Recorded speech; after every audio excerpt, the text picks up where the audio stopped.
Absolutely. Thank you so much. Welcome, everybody. Welcome to our space. This is our new home. We recently have been in this space maybe a month, maybe two. I can't remember at this point. But welcome. My name is Maritza Bandera. I'm with the Chicago Community Trust. I've been with the foundation about 10 years. So this was when Jawanza sent an intro email to Davian. This was an easy yes. So I'm happy that we were able to make this happen. I shared with the team, Davian, with others, that one of the hunger strikers was a mentor of mine, so I can't tell my story without connecting with her. And she's not here today. I think maybe she lives in New York and we've lost touch with each other, but I always think of her fondly. If she completed her PhD, she might be Dr. Prudence Brown at this point. So I think of her fondly, so I'm sending her all sorts of love to New York or wherever she's at. So welcome, thank you, and I will send it back to Thank you, Maritza. Such a beautiful space. Thank you, Jawanza, for making the connection. As we get started, I just want to invite everyone to just take a couple breaths together. If you feel comfortable, closing your eyes, feeling your feet on the ground. If not, you can just have soft eyes and look down. And as we arrive and we breathe together, to breathe together means to conspire together. So we'll just take a deep breath in and exhale. Another deep breath in and exhale. And one more collective deep breath in and exhale.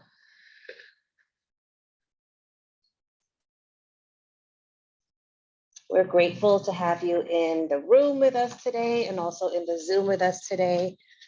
I am just gonna set some intentions for our time together. And as we return to, first let me just say my name is Tej Motilal, and I am one of the principals of Media Sutra, who is helping to create this film in partnership with the Kenwood Oakland Community Organization. And our trip here this time is to continue our listening process. And a core part of our story development is to listen to the community. And in listening, we're building community. We're building sacred connections. We're seeing each other, witnessing each other, hearing each other, and feeling each other. And that's also the intention here today. It's to build community, and not just to build community, but to build community in the spirit of beloved community, as Dr. Martin Luther King taught us.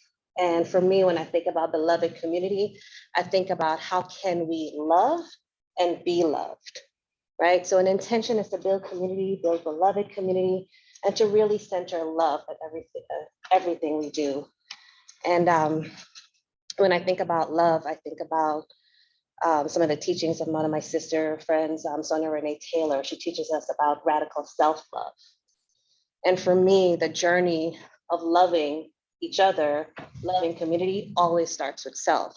When we're located in unapologetic, radical self-love, that's the place where we can then love each other and also allow ourselves to be loved by others. So the intention today is to build community, beloved community, and to center love. And what better way to do that than to open up with music. Music is the song of the heart. It's a way for us to come back to the heart and to really love up on ourselves and each other. And I'm excited to have Miss Selena Bunn with us today. And I'm sorry, brother, I don't know your name. Vinny Roof, who's gonna be accompanied by Vinny Roof. And Miss Selena is gonna bring us a little bit more into that love, heart energy. And you'll see what I mean as you hear her. And the invitation for you all in this room and in the Zoom is to also think about what does it mean to locate in radical, unapologetic self-love? And how can that be a pathway to come back to each other? One of the biggest lies that colonialism, white supremacy, patriarchy, capitalism has taught us is that we don't belong to each other. That we don't belong to each other. But love is the pathway to remember that we actually do. Our material objects mean nothing. the thing that needs the most is our relational bonds and connections, and that's what these systems of oppression has done. So remember as you're listening to the song, what you love about yourself and how loving ourselves is a pathway to remember that we belong to each other and how we return to right relationship.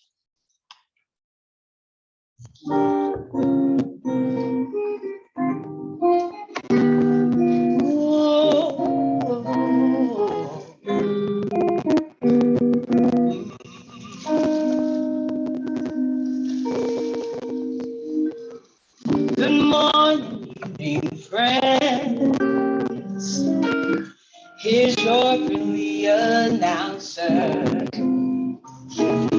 I have serious news to pass on to everybody. What I'm about to say could mean the world's disaster and change the joy in laughter to tears and pain.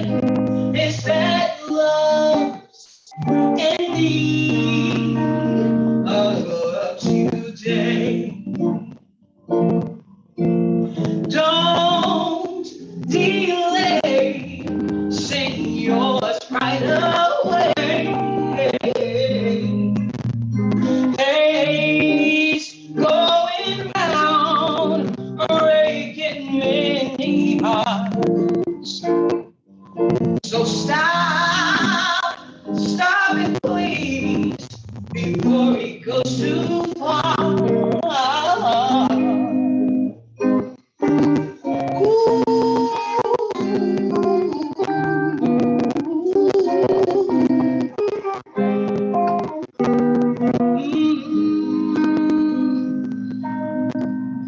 Well, the force of evil plans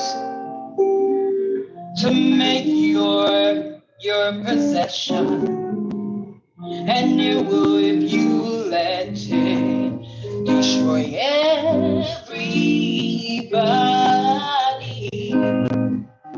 We all must take precautionary measures. If love and peace you treasure, then you hear me when I say that love's in need of your love today. Please don't delay, sing yours right away, because hate is going around, breaking many hearts. Oh, we must stop it please, before it goes too far.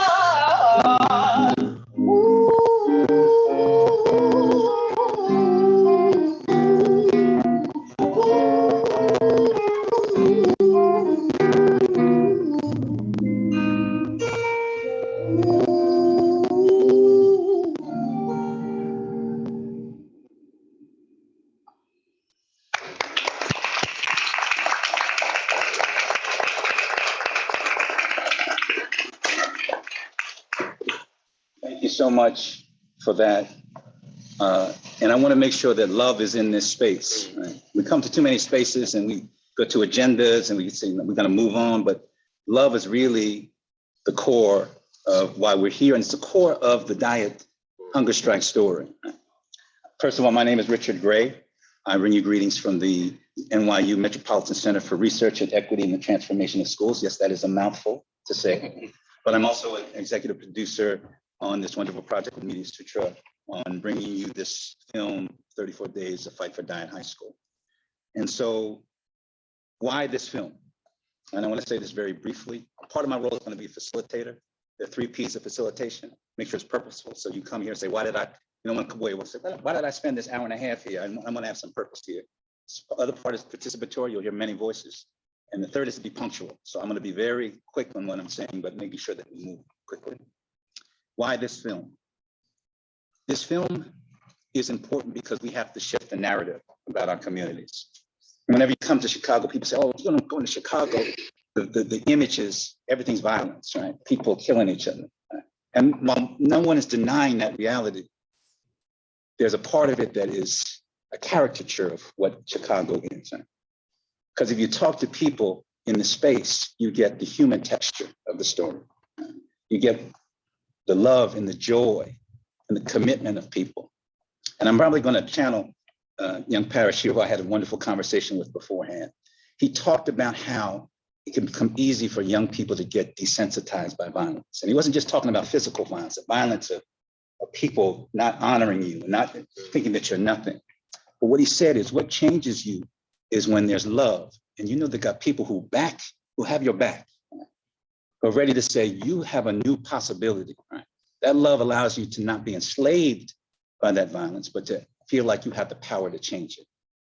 So this story is a story about the Dyett hunger strike. It's a story about Chicago. It's a story about Brownsville. It's a story about America. It's a human story, which is why it needs to be told to change the narrative. But I'm going to ask each of you, that's why I'm here. That's why I committed my time. That's why I brought my son with me here to experience this. But I want to have us introduce ourselves, and I want us to just give one or two words on what brought you here. And I'll start it off, and we'll popcorn. We'll just do a couple of them. We're not going to be able to do everybody. I'm here because stories change culture. And I'm just going to popcorn it around for somebody. And what we'll do is we'll ask you to choose somebody. And I'm going to choose my friend who I've known as Dr. Cerinthia Parker. I'm here because really to support Richard Gray, who's one of my college classmates. But as I've been listening and reading about what the conversation is, it's also because I have a passion for young people and mentoring and pushing young people forward, especially people of color. Just jump in. I have to pick someone. I picked the young lady right here. Hey everyone, I'm here because of love. Because it's the narrative always say that we don't care about our children, we don't care about the community, but we do. And love is the action word. And as a mom and a grandma, love brought me here. Brought you here. That's right. And this is my son too. All right. Well, also should mention the people who are online, if you want to just drop your word into the chat. You know, again, it's just one word or two. I'll take one more. How about this side of the room? Yeah, you hear from this side. Jay, you want to? I'm sorry to call you out, but I'm going to do that. Jay Travis, part of Coco family. I think Dyett is just that fight just represents the nexus between strategic organizing and historic resistance. And it's within the context of a broader fight for justice that Coco has been a player in for a long time. So anytime I get to lift up just the really sharp analysis embedded in this struggle, and just the fact that folks could have given up, but instead inspired a whole new phase of the justice fight. So I said too much, but that's what I'm hearing. Let's go to the chat. Actually, there's some. Yeah.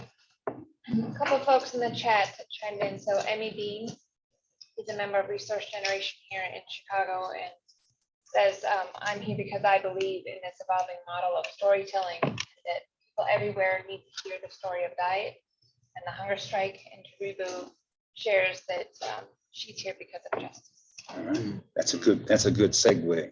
Yes, because justice is what we need. And so I'm going to actually go to Talita Bennett to give a brief introduction to Coco and also introduce my brother, Manavasco Cabral, who will also give a brief introduction to Media Sutra. Right. Good afternoon, everybody. Good afternoon. For joining us online. I'm Shannon Jalita Bennett, Executive Director of the Kenwood Oakland Community Organization. And a brief introduction of the organization. I like to look at Coco as an incubator that facilitates the leadership development of intergenerational leaders. We are an organization that was founded by community and religious leaders in 1965. We're an organization that has carried on the tradition of organizing around issues that impact Black folk in a local area, but also expanded to go regional and national.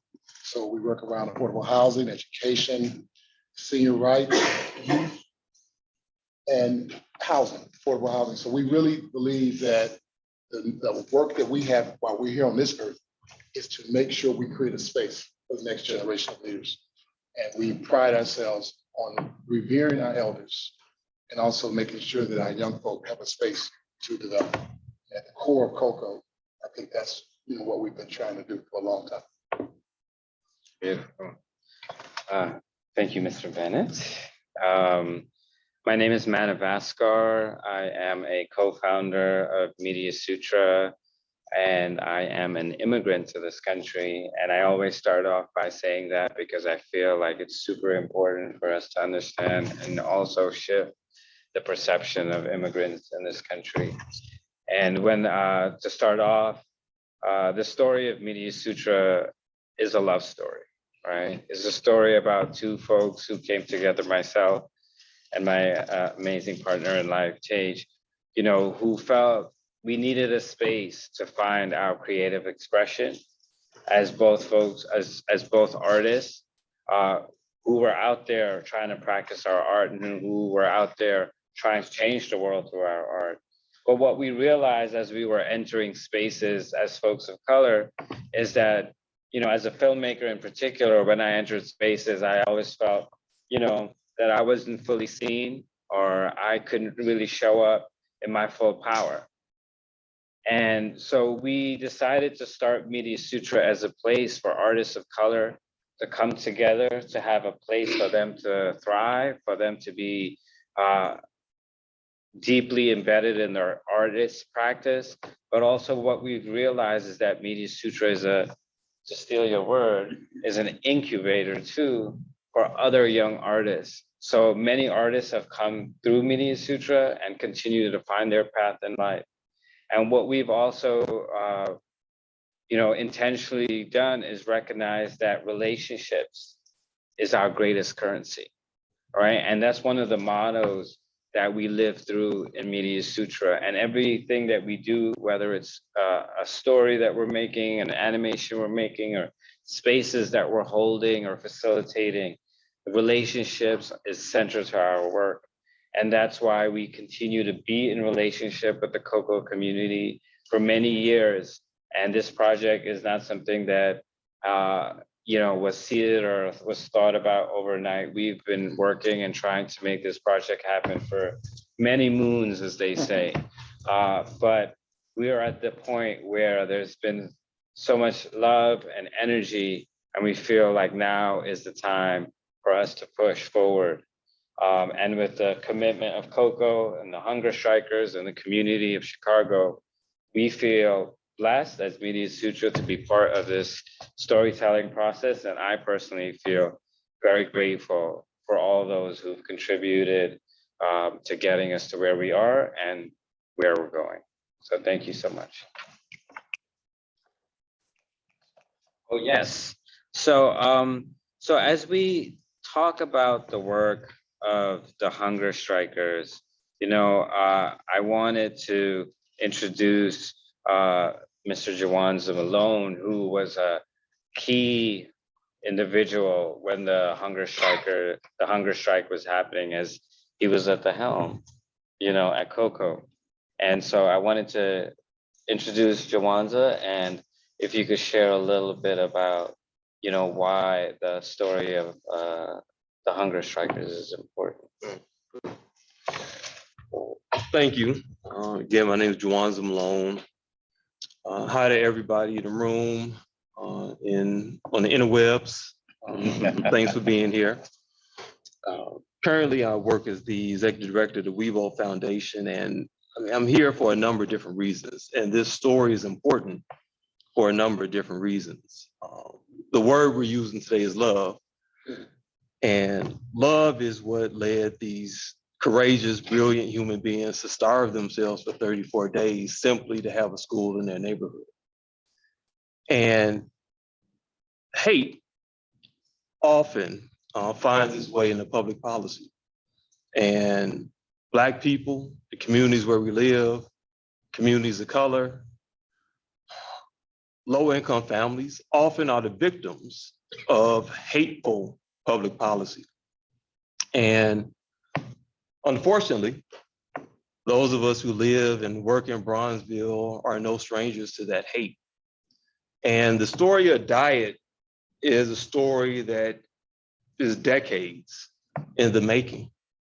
And I'm not going to go into all the horrific things that were done by the former mayors of the city and former superintendents of the Board of Education, but I do want to say that people organizing themselves to defend against injustice, to simultaneously build the institutions we need to sustain ourselves, is what we find in the people of Cocoa and the people who participated in the hunger strike.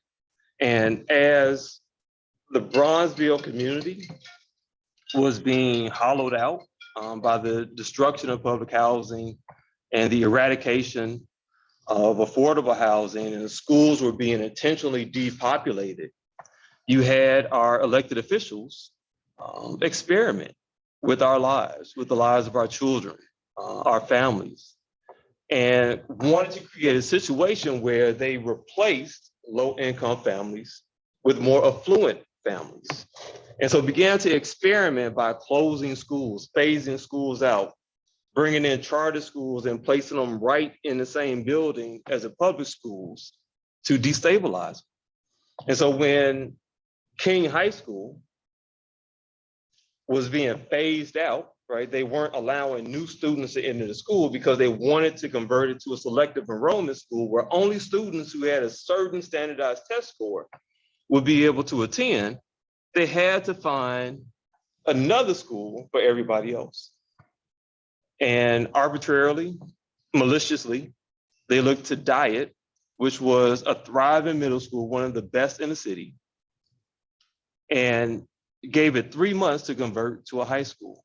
The principal of the school found out at the same time everybody else did at the end of the school year with a summer to prepare for a brand new 9th grade class. And so I could go on and on. I'm gonna stop there. But I want to really point out that our communities are in the condition it's in because the decisions people make to create those conditions in our community.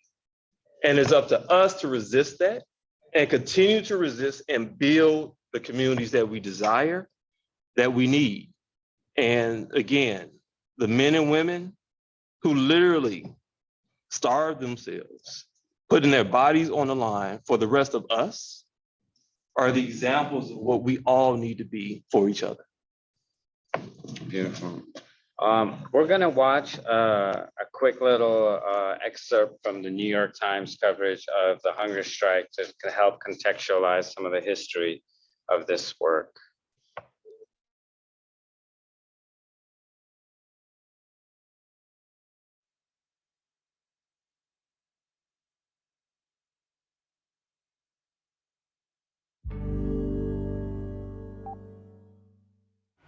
What do we want? Dyett. When do we want it? Now. What do we want? Dyett. When do we want it? Now. Right now. Right now. Right now. Right now. I feel that in 2015, that we're still in the same fight for a neighborhood school like we were back in the 60s. Children should not have to catch a bus, a train, and a mural to get a good education. They should be able to walk out their back doors or down the street to get to school.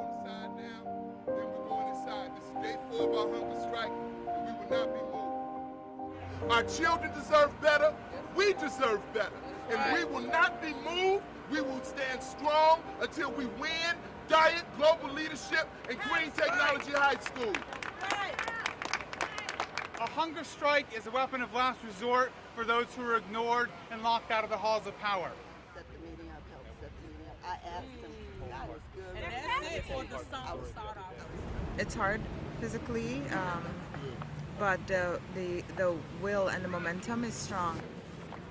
Most of us are still working while we're on the hunger strike, so either we'll go to work in the midst of the hunger strike or we're trying to work while here, while present. It's a water infused thing.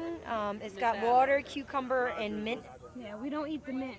I mean, don't eat that. We don't eat the cucumber. No, we don't. We wasn't gonna eat the cucumbers. What did you say? I say we don't eat the cucumber. No, you don't.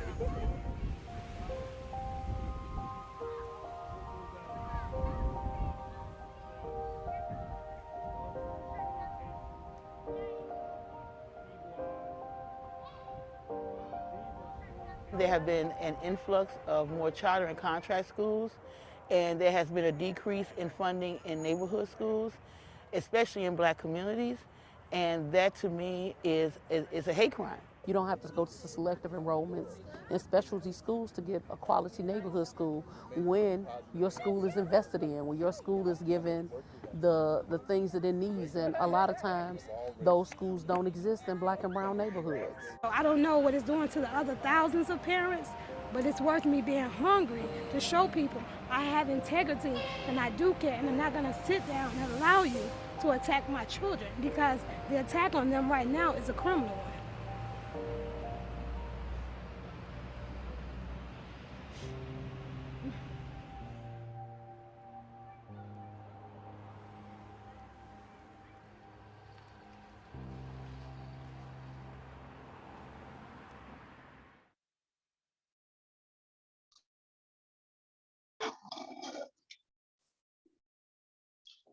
So we wanted to give a little context. I mean, it's a lot to take that in,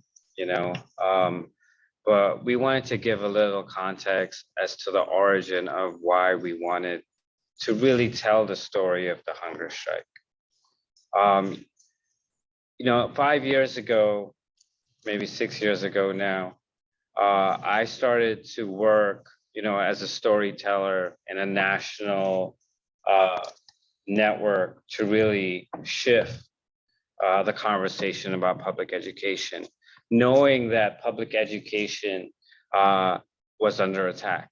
There are folks that are interested in defunding, pushing out Black and brown communities out of their neighborhoods, taking over particular areas of not only Chicago, but various parts in this country. And we knew that this attack on public education needed a pushback. And so what the network that came together was a network of hundreds of organizations across this country to think and to strategize about how we can tell stories to get folks engaged into understanding public education and the issues that we were up against.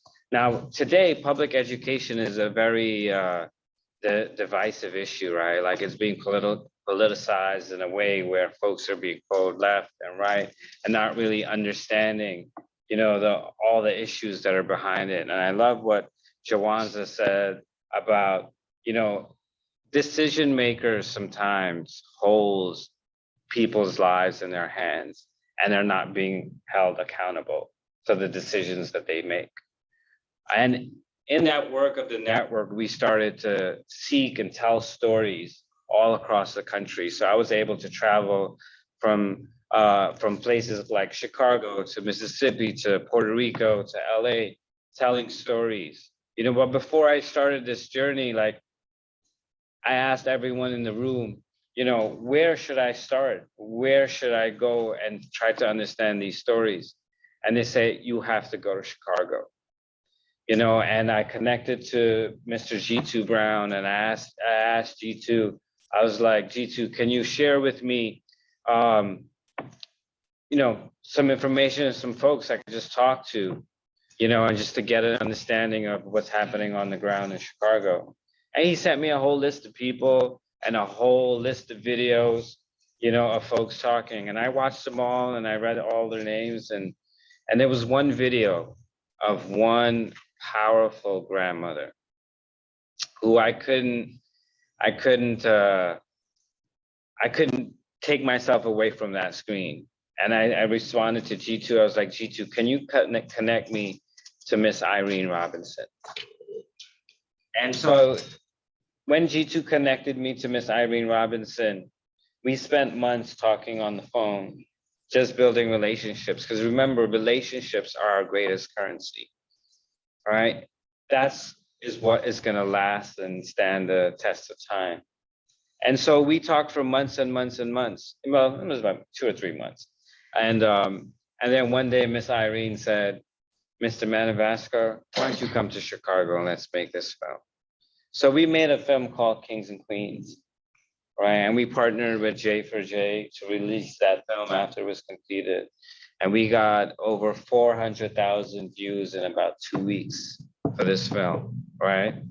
Well, what that led me to understand were that the issue that were presented in that film, goes deeper and it was larger, and also made me really think about the work of the hunger strikers and what that story meant.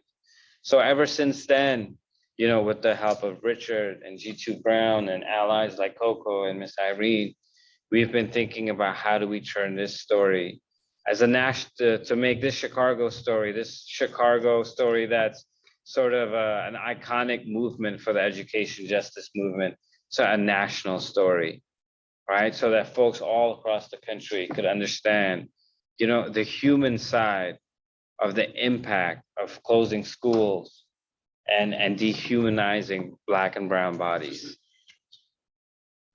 So that's just a little bit of context. I don't want to take up too much time, but we also have a trailer of 34 Days to Fight for Dyett, and we will be hearing from Miss Irene Robinson in a little bit and other folks who were part of the hunger strike. So let's roll the.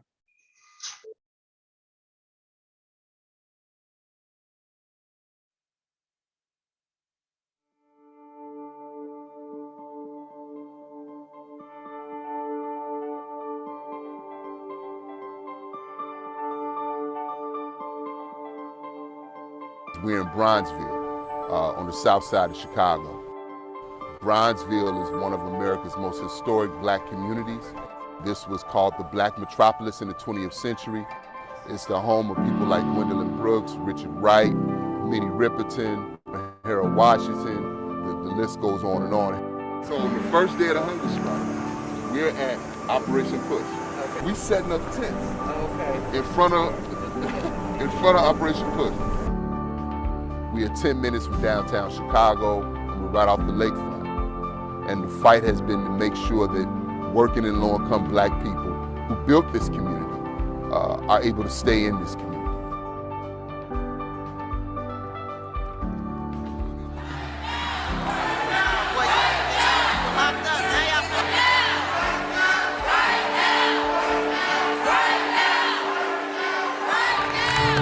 We will have a world-class neighborhood high school in this community, and it will begin the process of the voices of these people being honored and respected. Absolutely. You are not better than us, absolutely. You are not smarter than us, absolutely. And you do not love these children more than we do. We knew that this fight was for ourselves, but it was just as much about those who would come after us. The decision to fight to save Dyett was a fight that placed us squarely against the interest of those who wished to see us removed from our neighborhood. Chicago Public Schools began to take away the resources that we had at Dyett High School. And the next year they voted to phase out our school until the school dies out, right? And we were furious.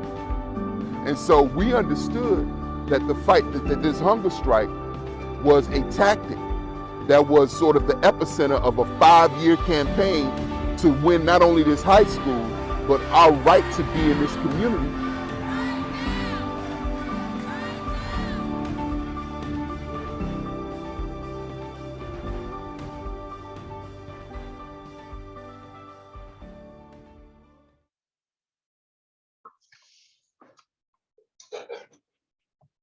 Thank you. We're going to go into another musical interlude. That was a lot of information. I know people are probably in their fields, in their heads. So we're going to come back into our hearts and have a moment of reflection. What we've been saying to folks is be a fellow traveler with us as we make this film and as we mobilize the resources for the film in the community. We're inviting you to be a fellow traveler with us. So as you listen to this song, and the name of the song is Fragile, I want you to think about what does it mean for Black bodies to have to lay their lives on the line for a basic human right, which is education. And while that led to bodies becoming frail and fragile, I want to evoke the words of Brene Brown. I'm reading her book again, Daring to Lead. And Brene Brown in Daring to Lead talks about her hallmark work, vulnerability. But she talks about how daring leadership means daring to go into what she frames as vulnerability rumbles. So I see this hunger strike as a vulnerability rumble, where people took on this fight to be so vulnerable, and not vulnerable just sharing our feelings, right? Vulnerable in the sense that I am gonna put my body on the line. I'm gonna starve myself for 34 days. So I invite you to travel there with us. Allow yourself to feel those feelings of that fragility of putting your body on the line, but also how much courage and strength is located in vulnerability and taking that risk for the collective good, right? No one did this for themselves. They did this for the future generations and for the collective good.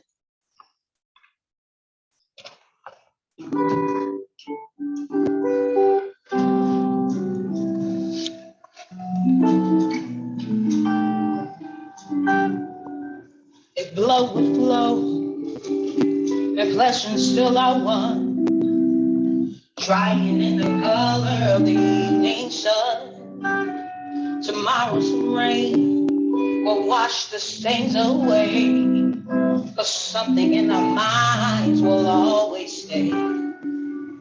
Perhaps this final act was meant to clinch a lifetime's argument that nothing comes from violence and nothing ever could. While all was born beneath an angry star, lest we forget how fragile we are. On and on, the rain will fall like tears from the stars, like tears from the stars. On and on, the rain will say how fragile we are, how fragile we are.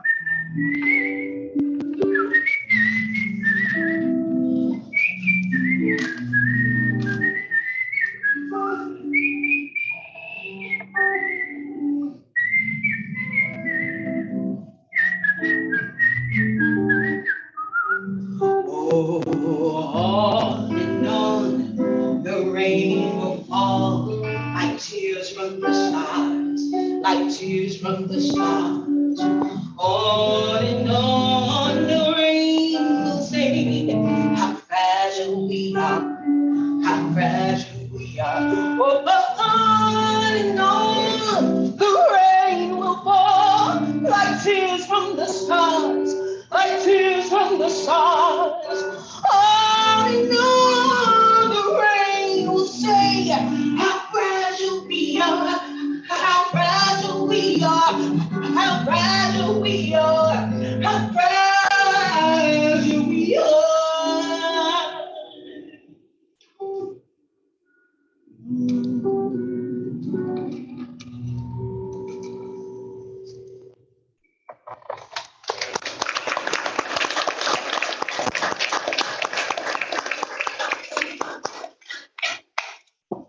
Thank you so much for that.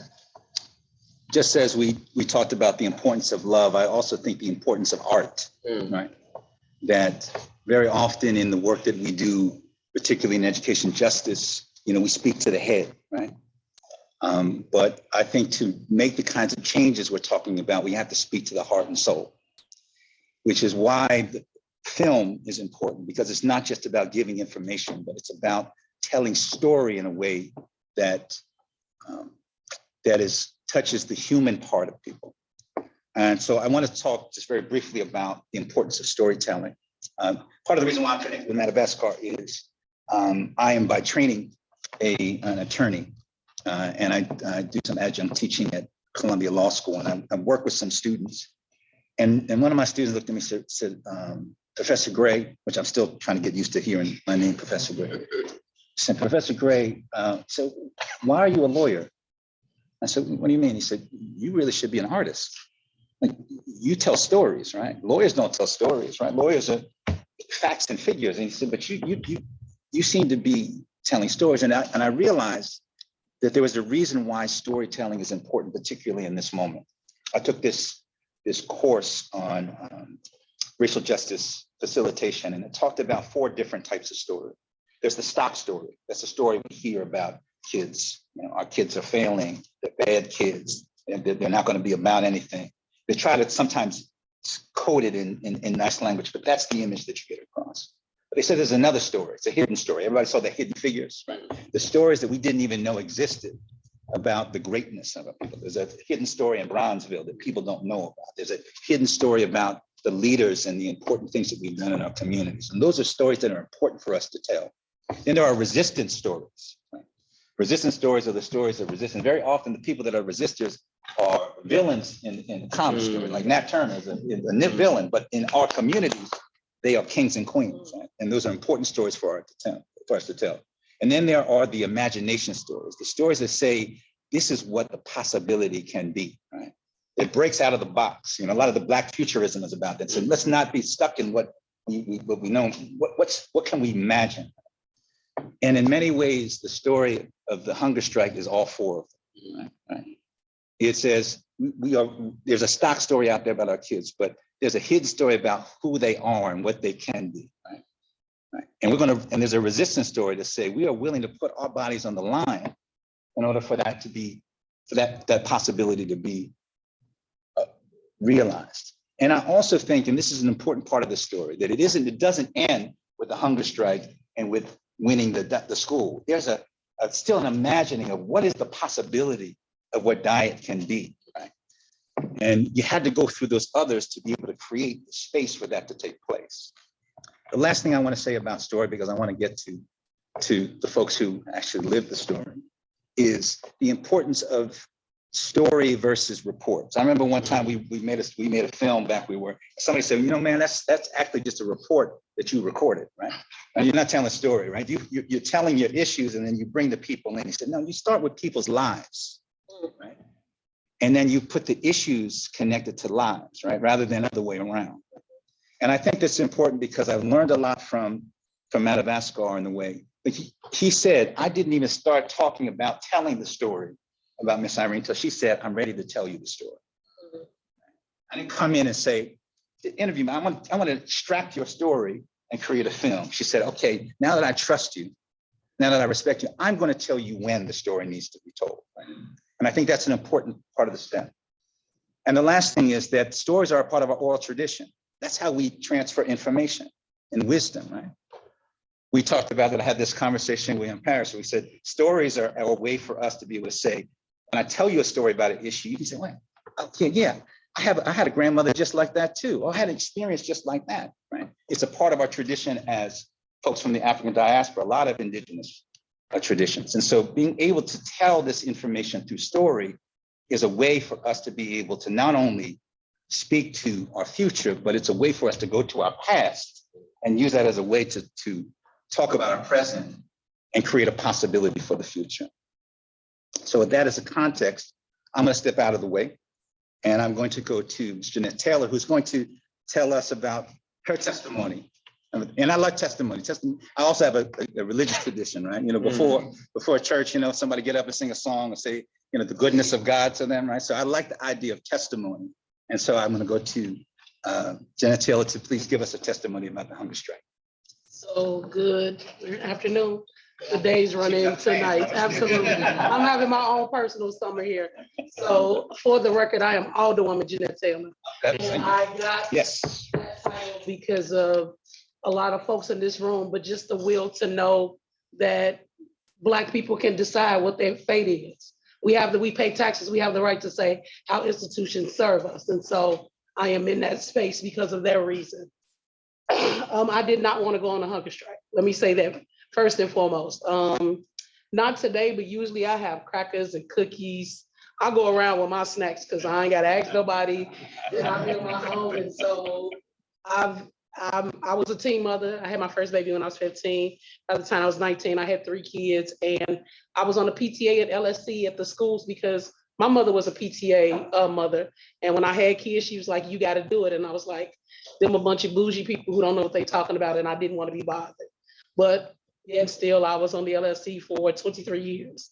And so on the LSC, the city of Chicago doesn't do a good job of teaching you what you're supposed to do. They actually disenfranchise and parents and teach you the wrong things to do.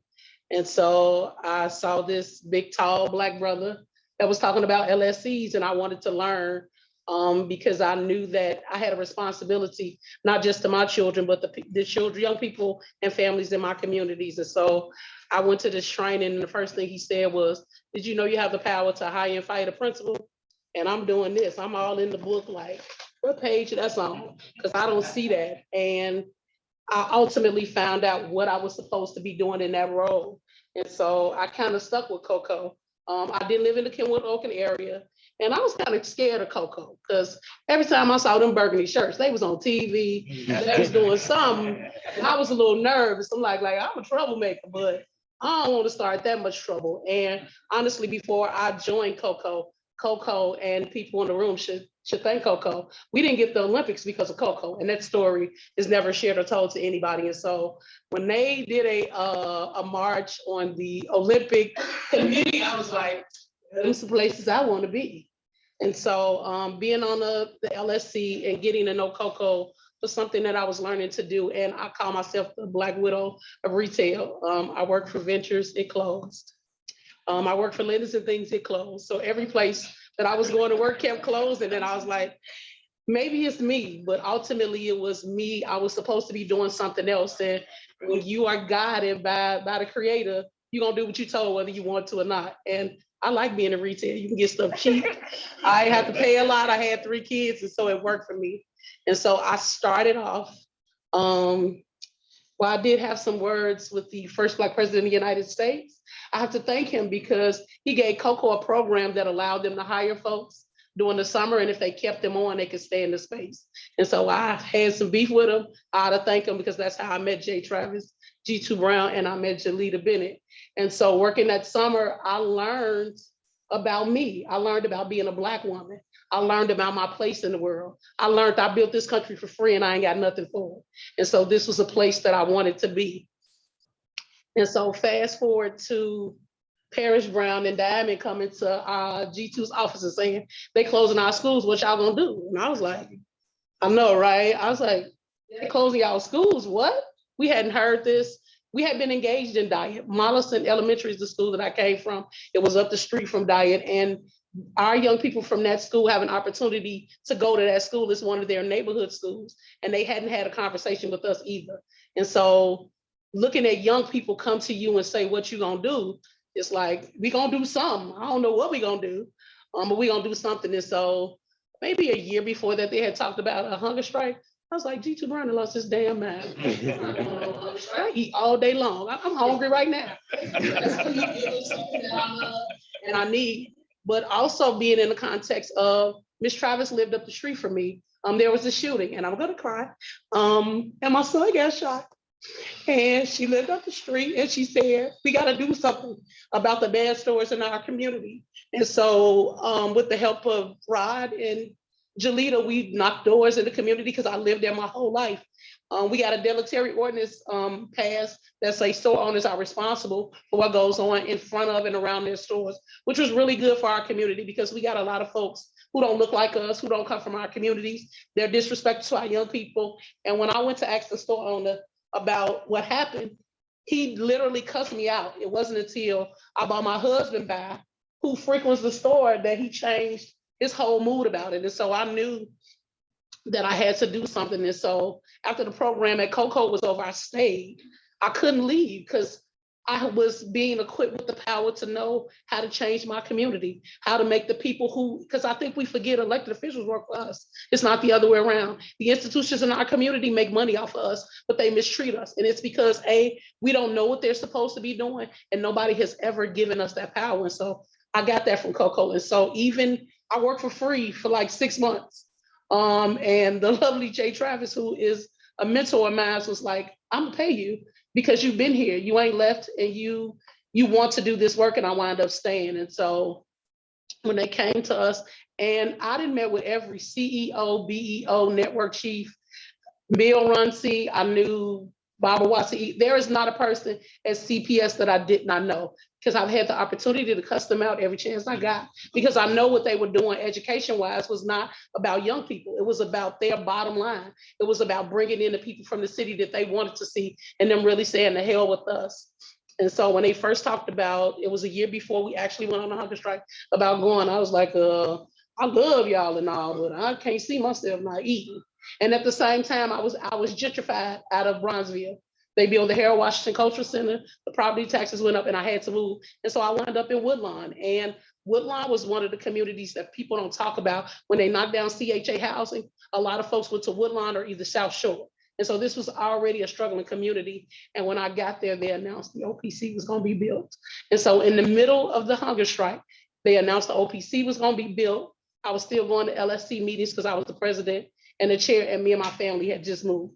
And so going on a hunger strike was nowhere near on my mind. And just imagine going home, I got to cook dinner. So I have an autistic son who is now 19. He graduates next year. Michael is going to the military. I was cooking for my family on a hunger strike. I would go home and cry every day because we were inspired by the Little Villager hunger strikers, and they had only went 19 days. And I want to say maybe on the 19th day, Miss Irene passed out. And then on the 20th day, after speaking at a CPS board meeting, I passed out. And so my oldest living aunt at the time, who was not here, she's from Bellwood, she said, baby, that mayor gonna let you die. You need to get off a hunger strike. And so I was kind of at the fork in the road in my life because my family members saw me pass out on national TV. And so it was everywhere. My legs was all out because I had on a dress this particular day. It was just really bad. And I had to really decide what was important. Like my baby could afford to, or my baby's in a position where she could go to any school in the city. Mom Michael was not, and neither were the young people in our community. And so I had to pick what I was gonna do. And it's funny, I went to Northwestern Hospital. The person whose husband worked on me is Dr. Barbara Ramsey. And anybody know Dr. Barbara Ramsey? She wrote the Ella Baker book. It was her husband who, because they were trying to force me to eat because they said that was what's wrong. I passed out because I hadn't had any food. So they literally tried to give me a feeding tube. They bought trays of food.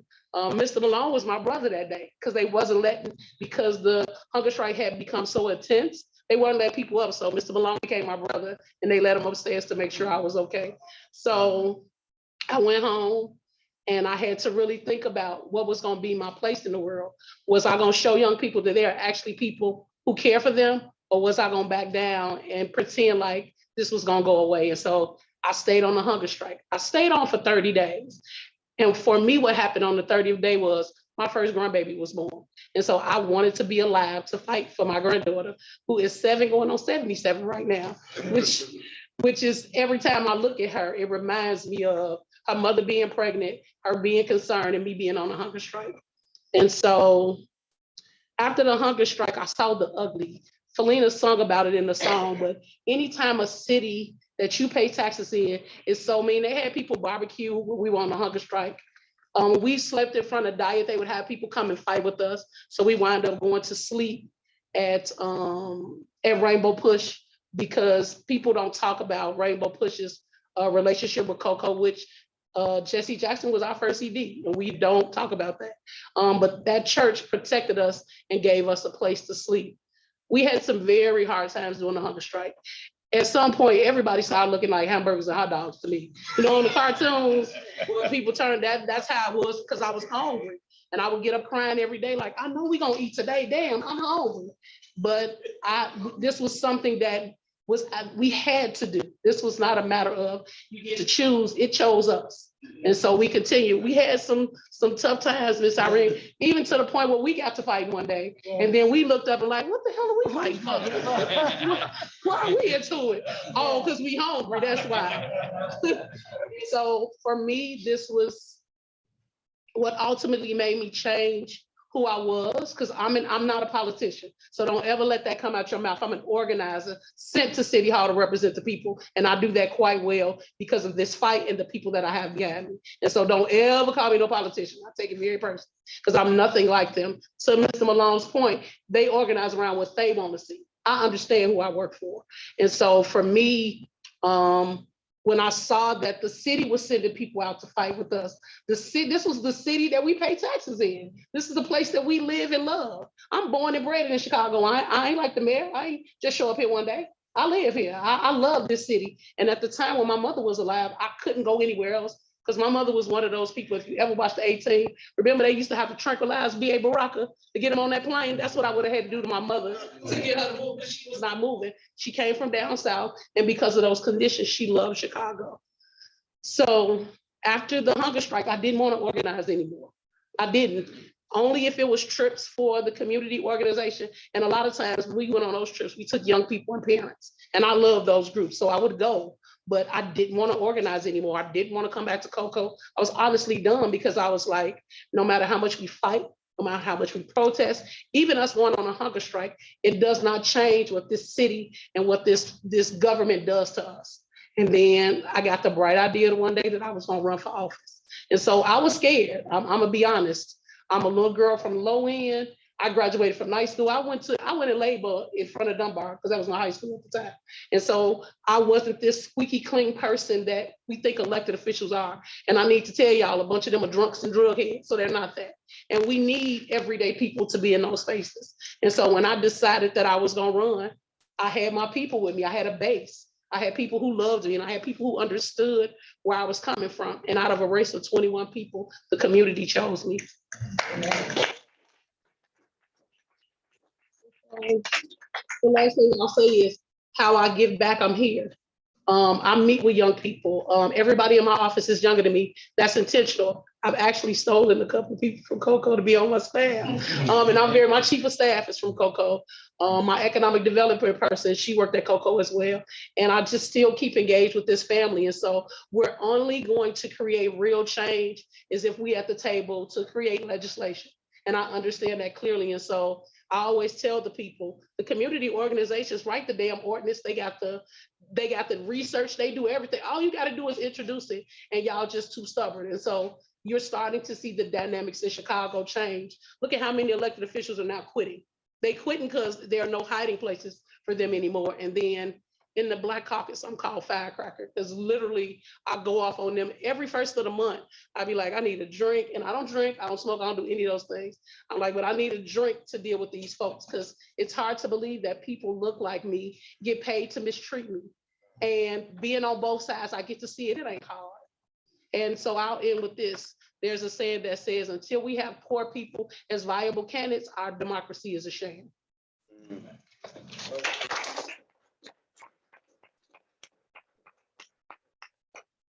Bring some more music in space. First, I want to say, I thank you. Part of love is there's a pain to it. And so when you were moved to tears, that's not the first time that's happened. The first time I see, so this is probably the second time I've been in the space to see any of the footage. And in 2015, Black people got to go on a hunger strike for a day of school.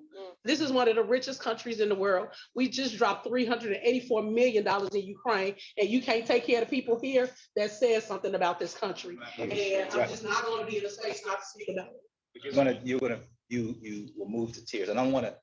Sometimes that happens and we just move past it, right? We don't acknowledge that, but you just said there was a part of it. I'm not a crybaby. I'm not one of those people at all. That's a part of it. I think that we don't cry in public, but sometimes crying is what makes it human, right? Otherwise, people think it's just like you just didn't eat, right? But you don't realize the pain that was there, right? That it was just there's pain there, right? That's what makes it human. And so I don't want to go past that without acknowledging that as as something that shows the human nature and the depth of what people sacrifice to be able to do what they did. So I want to bring the musical folks up here. You're going to play a song. This is an important album to me. Everybody knows what's going on. This is the album. I grew up I went to high school in Washington, D.C. And I used to listen to the Howard University radio station. And during the Atlanta Children Murders, every morning they would play Save the Babies, right? And so there's these words there resonate with me. And so as we listen to these words, what's going on, I want us to begin to vision about what's going on, but also what could be going on, what is possible. So please.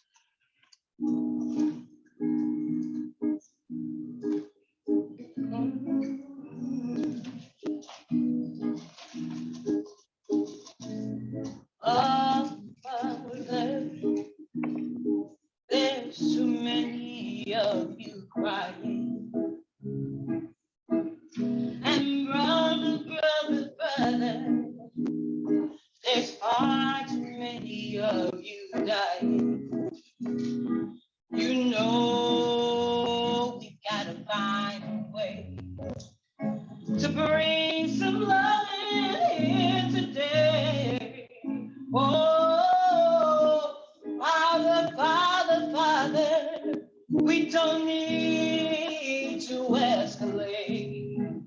You see, the war is not the answer. Only love can conquer this hate.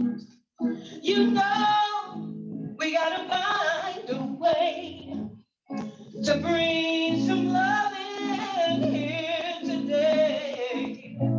Picket lines and that hunger strike. Don't you punish me with your brutality. Talk to me so you can see what's going on. Hey, yeah. What's going on? I want to know what's going on. Yeah, da, da, da, da, da, da, yeah, da, da, da, da, da, yeah, da, da, yeah, yeah. That thing, that thing, that thing. Oh, that thing, you know, yeah. Oh, mother, everybody, they think that they're wrong. Oh, but who are they to judge us? Simply because our melanin is strong. Oh, you know we got to find a way to bring some love in here today. Picket lines and on the straight. Don't you dare punish me with your brutality. Come on and sit down and talk to me so you can see my humanity. What's going on? Hey, yeah. What's going on? Oh, what's going on? Is it you can see what's going on? Oh, now what will you do? What will you do?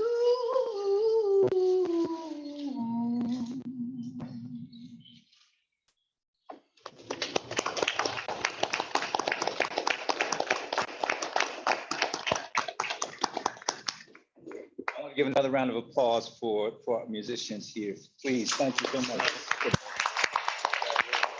Thank you so much. I don't think the energy and the vibe in the space would be the same without you bringing that. So thank you so much. And now I'm gonna very quickly go to thinking about what's going on. I've been really looking for, this is you have all the folks come on, and then there's the headliners, and I've really been looking forward to this conversation essentially between a young brother that I met, Paris Brown Jr. I'm a junior as well, and Irene Robinson, Miss Irene, and and I was saying before this, every community's got a Miss somebody, right? That was Miss Alberta, Miss Lorraine in my community, right?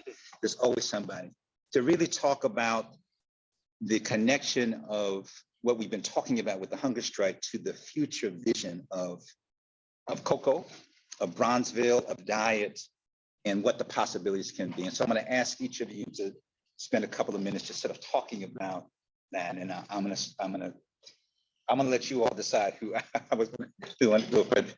Cool. All right. Good afternoon, everyone. My name is Parrish Brown Jr., or you can also call me Peru, a longtime member, volunteer, and staff with the Kenwood Oakland Community Organization. And also, I was the valedictorian at Dyett High School in 2014. Yeah, and I just kind of wanted to share a little bit about my story. I actually was born on the west side of Chicago in K-Town on Gladys and Costner. And my mother in 2004 moved us to the North Kenwood area. And I don't really remember doing a lot on the west side of Chicago, but when I moved to the south side of Chicago, what did I see when I was registering for school? Coco was doing a back to school jam where you can get free book bags, listen to music, build relationships with people. That was my introduction to community. And when I moved on in 2006, I joined the Boys to Men program where I met Marcus Holder and Jalita Bennett. And, they created a brotherhood for, young Black boys to come together and talk about what they want to see. And they also taught us about organizing. So when I got to Dyett High School, what happens? 2011, they're talking about closing 50 schools in the city of Chicago. And the school I went to, Florence B. Price, was on the list to be closed in 2012.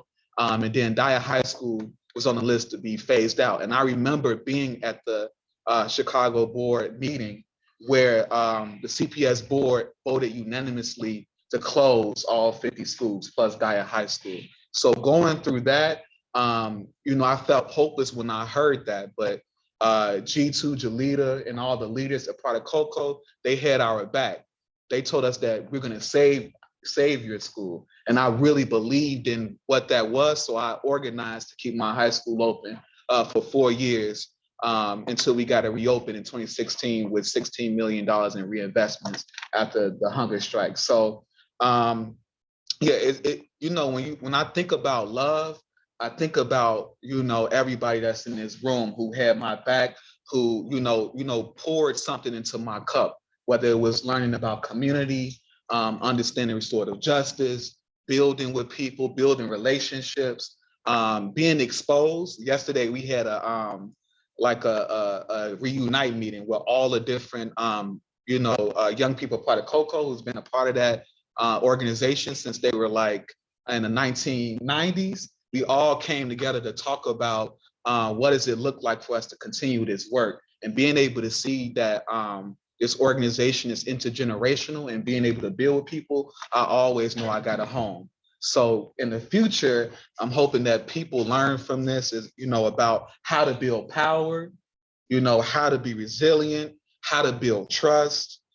This is also like who I found out, like who I am as a person by being with this organization. And then I hope one day to be in my rocking chair and, be talking about Ms. J and Ms. Jeanette and Ms. Irene and G2 and Jalita and just talk about the stories of people who, took care of me and took care of the world. So, I'm greatly privileged to be here and to share space with you all.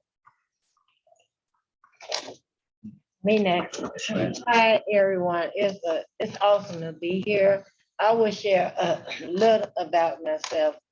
I always been part of the Bronzeville community, and I also lived in Cabrini Green too, so I was on both sides of town. But Anthony Overton School opened up for me when I was a young parent. I had my children, and it was a lot I didn't know. So the school, Anthony Overton, it had a child parents in it, and then it was welcoming, and it had GED classes and parenting classes for us. So they wrapped me, that was like the village, the mother's wisdom of love. And I was there until I was active in the community. I had 5 kids, so I always had children in my house. So, and I was on LSC at Dyett, at Overton. So one day, the LSC called me and said, "We need you." Now I'm grandma now, and my grandkids is going there, but I'm still active.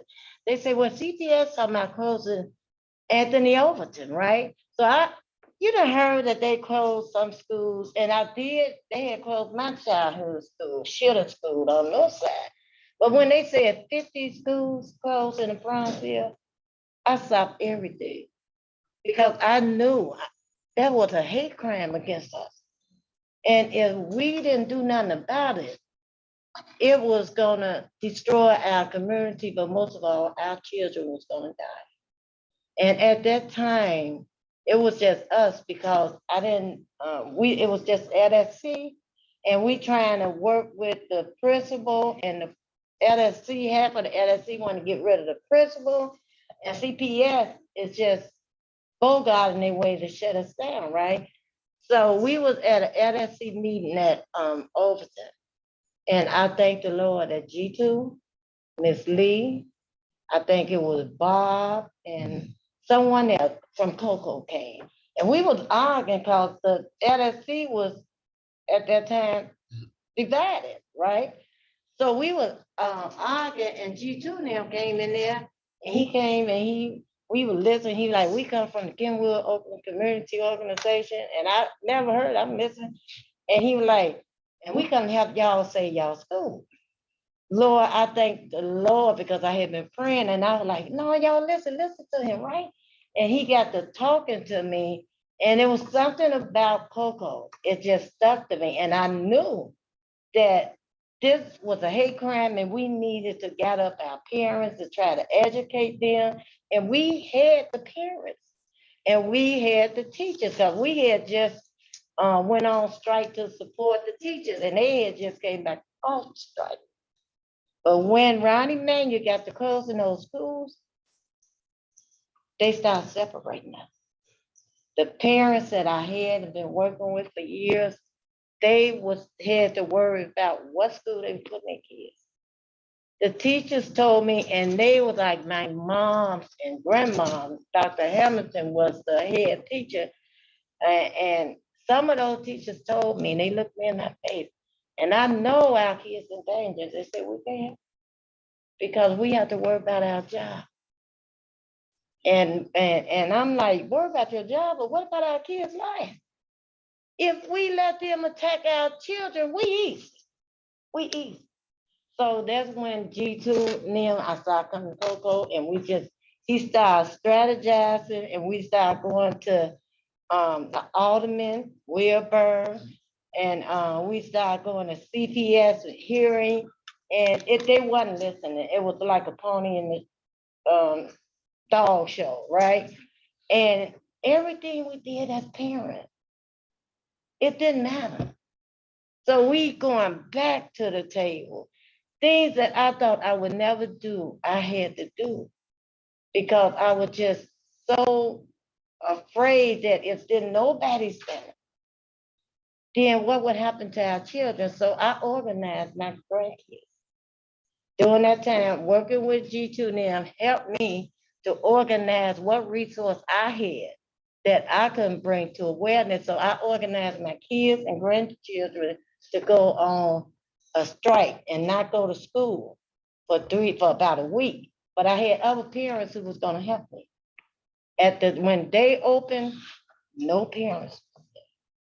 It was just me, my kids, and my grandkids. But we stood there. That first day we went on strike, guess who I saw? Coco, Brother G2 and all of them. They came with us.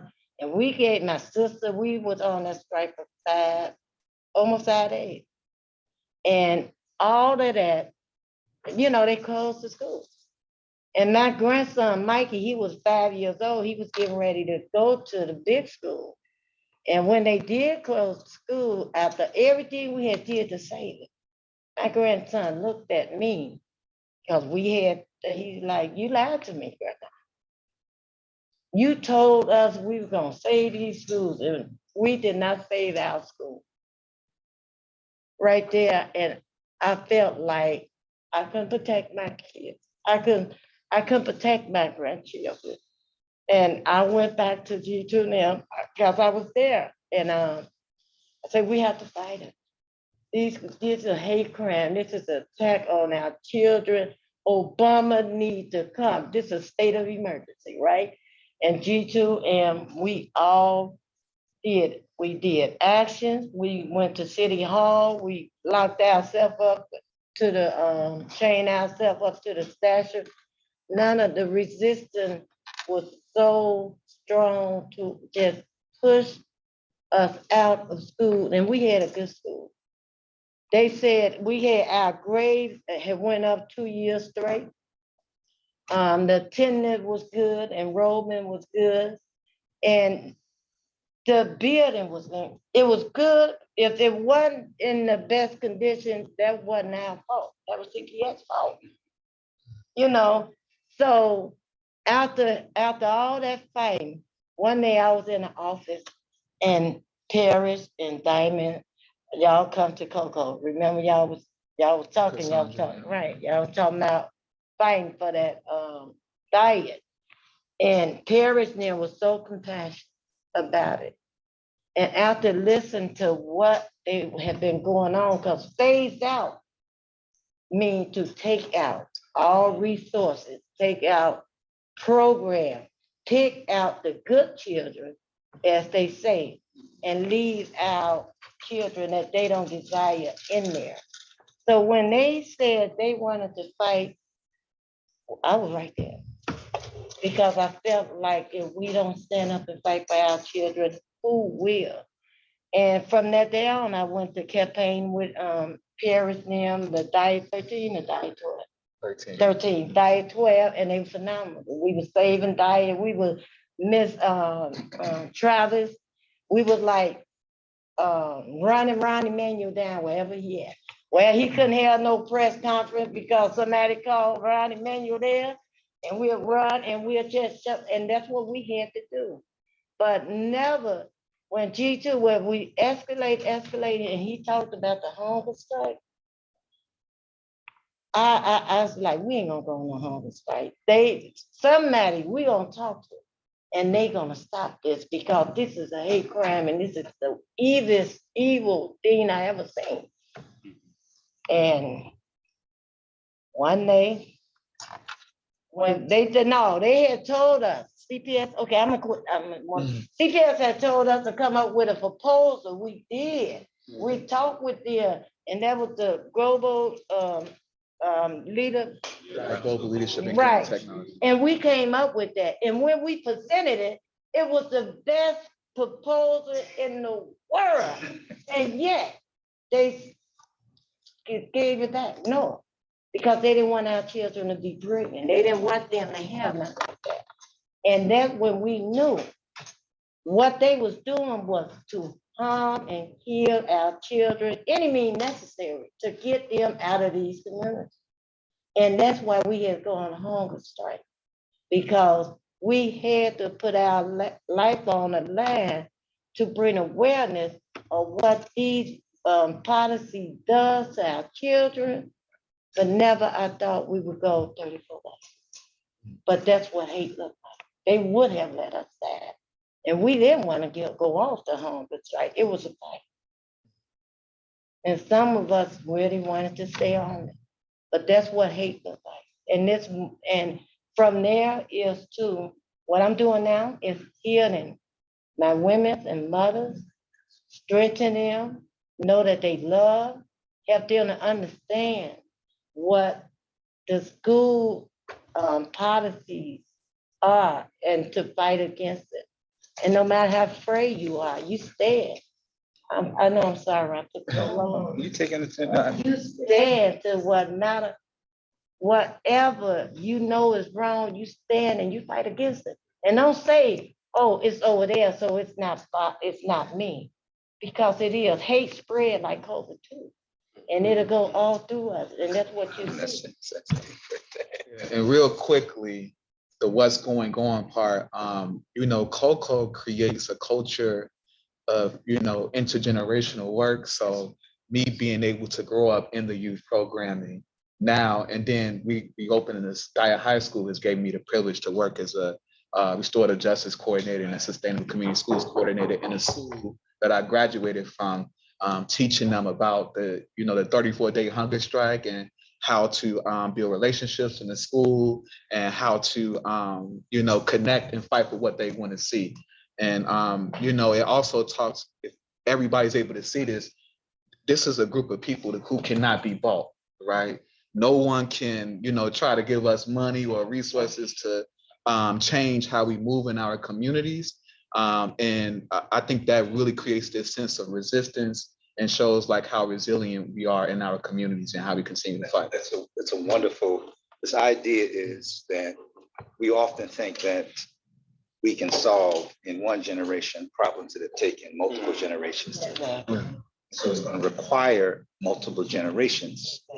So we have to have a strategy that says that, you learn, you talked about the people that you learned from, that created the space for you to teach others. And now, I was there last night where Jesus, you were 7 when you came here, now you're 30, right? This idea that you're building this is a part of not just an action, but a part of your culture, that you have to be able to do this. And so I want to thank everybody here. I know we're running a little bit late, but you know what? I'm from the Baptist church tradition, right? And so if you come to church expecting to get out on time, you ain't really coming to church, right? But I'm not gonna pass the plate. We're not gonna go too long, but I do want to say thank you, and it's flowing, right? And so at this stage, I think I'm turning it over to Dr. Taj, and I want to thank you. First of all, I want to thank everybody. Round of applause for all the prayers that we heard. Thank you, Ms. Aaron. Thank you, Parrish. Thank you, everyone. Oh, I feel like I've had a whole lot to say in a short period of time, so I'm gonna try to wrap it up. So there's 2 things we're trying to do with this film, right? There's the transformative storytelling aspect, which you've heard about the powers of story, you've witnessed the power of this story.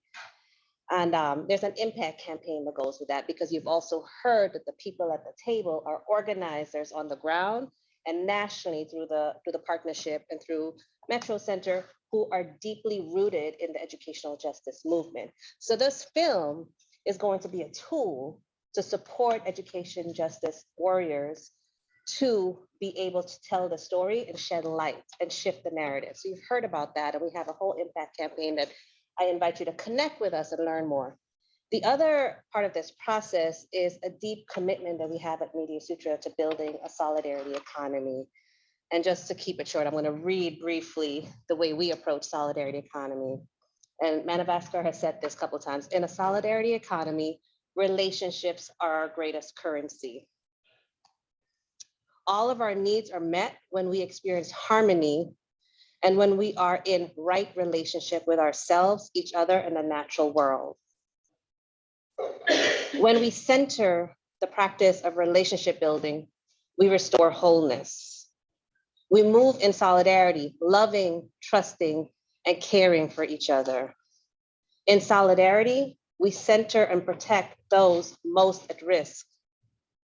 And we leverage resources to take increased risk for those most at risk. And then we also take increased risk for our collective thriving. So it's about all of us. When we center those most impacted, we all get free.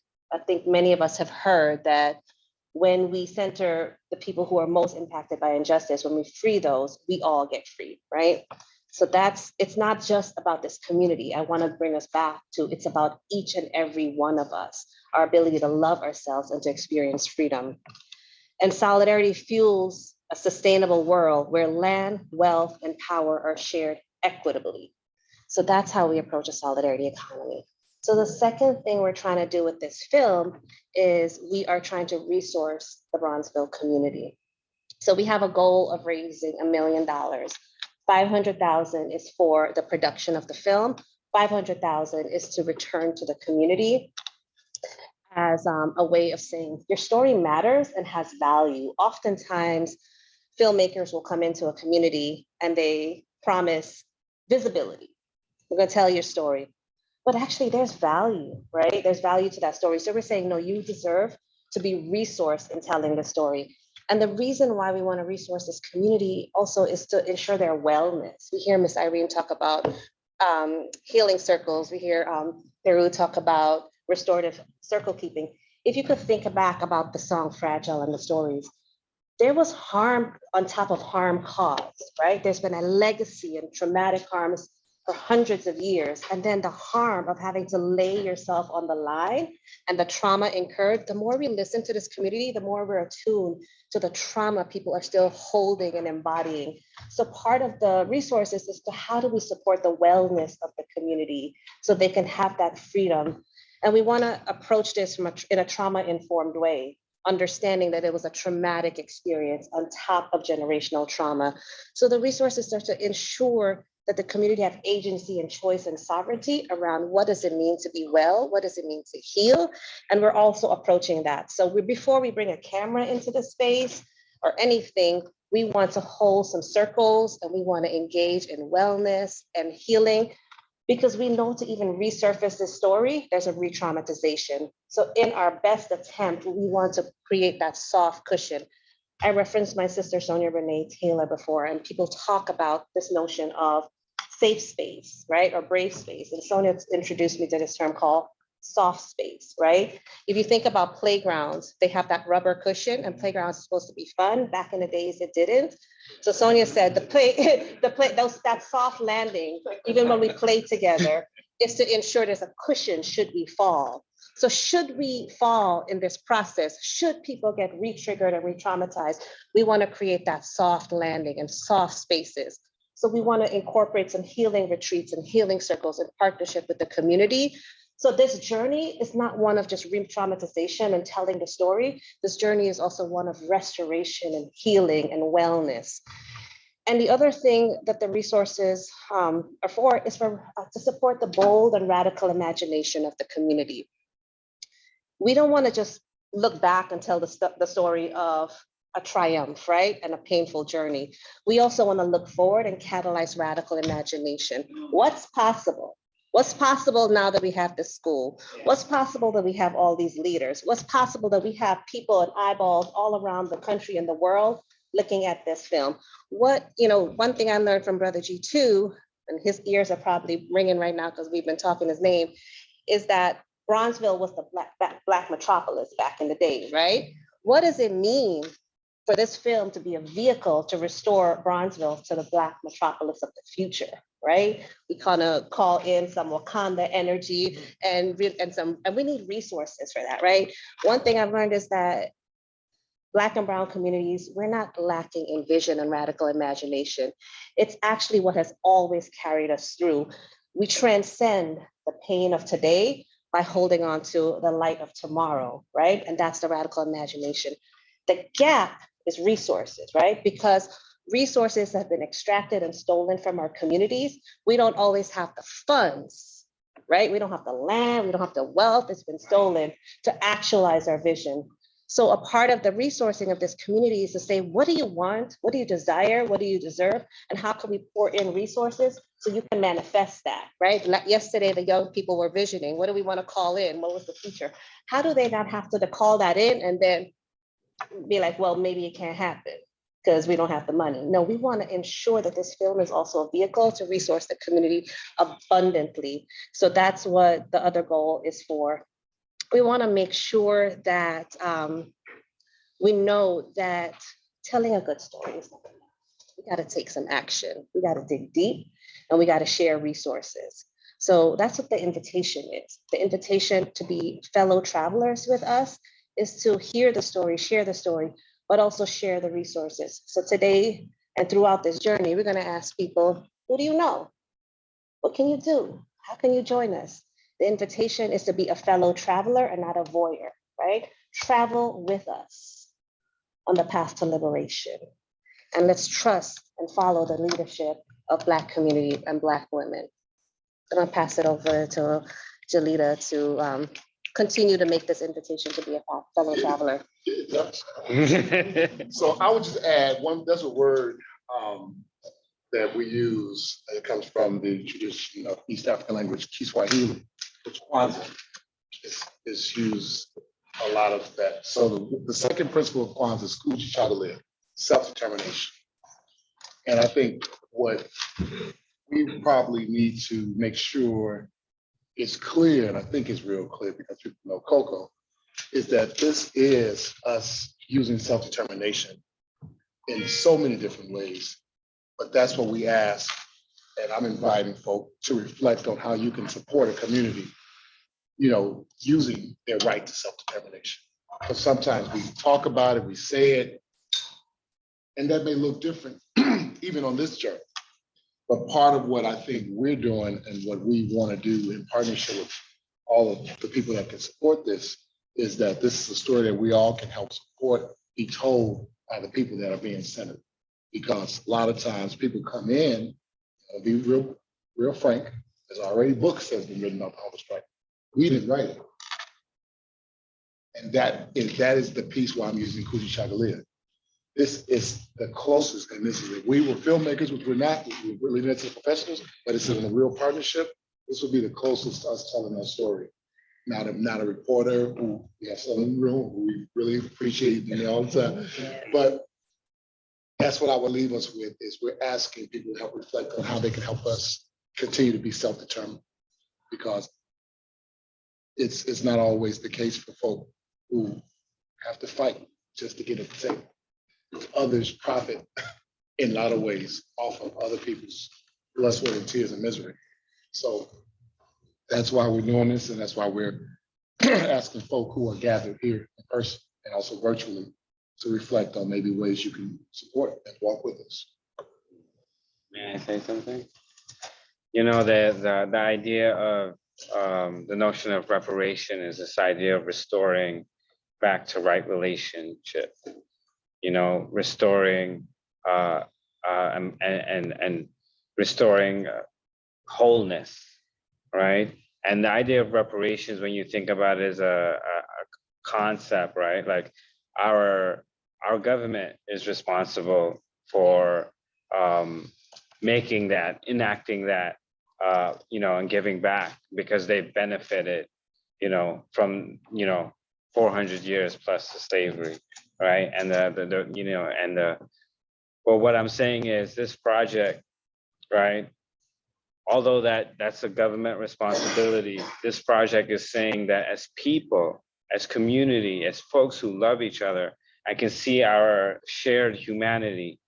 We can show the world that it's possible for us to restore ourselves and restore community through processes and projects where we mutually get to live our purpose and live towards our dreams. And that's what, as a filmmaker, as folks who are deeply embedded into this work and in Chicago, I feel like that's what we both get to live into in this work. And so I'm grateful for you all to be in this journey with us. And just to talk numbers real quick, because that's what I do sometimes, is currently we've done a crowdfunding campaign because we started grassroots with our friends and family supporting this. And we raised about $27,000. We've gotten some grants. We've gotten some individual major donors from individuals. And we have about a little over 150,000. Our production goal is 500. To get to production, that's production and post-production. To get to production, we probably need about another 120,000 to do it right and do it well. We are artists of color. We know how to bootstrap. We have bootstrapped before. We've done films with no budget, but because of the massive vision of this, the wellness component and all of that, we want to make sure we're resourced, and we want to make sure our team is resourced, and we want to make sure it's high quality because we want this film to go big. So we need about another 120,000, I would say, within the next. Yesterday, to get to production this fall, because we do not want to be shooting in the winter in Chicago. We want to do it in the fall, right? We want to do it in the fall. And then from there, we know once we create the film and we have some product, we'll continue to mobilize resources. The story will speak for itself to resource the remaining amount. So I'm gonna leave y'all with the question, how can y'all be fellow travelers? Who do you know, right? Because we all know some people. Come and talk to us. Let's be in community.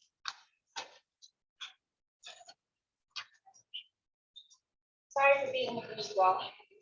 Access to know it. So I'm Davey, part of the Media Sutra team. Thank you so much for being with us today for this experience. We are going to give you a lot of gratitude. That's how we roll. We manifest relationships with the community. Thank you to everyone for being here with us. We appreciate all of the time and heart and effort that went into creating this space with us. And I'm going to close us out. There's been an ask, and I know that resources come in many forms. So hopefully you all can generate some ideas and come back to us and be with us as we continue to move money and people and place and art and healing for this project. But thank you for being with us. Thank you, all of you Cocoa folks, leaders in the community, Jawanza, everybody for just being with us on this and leaning in and saying, yes, we couldn't be doing this without you all. And thank you all. And thank you, the artists and singers. Felina, thank you so much for almost making me cry. Appreciate that. And the folks on Zoom, thank you for joining us as well. And Lissa, she had to jump. But Lissa, who also holds Media Sutra down in so many ways, she was behind the scenes with tech and getting us set up today. But thank you, gratitude also has shown like to lift your mental health. So I believe in it deeply. It gives us wellness to give thanks. So thank you all so much. And this is not the last time we'll be here. Be well.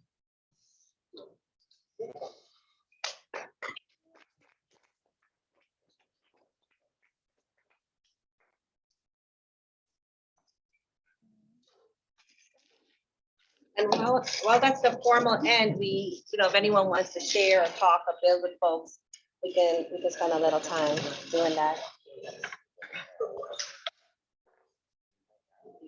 Yeah.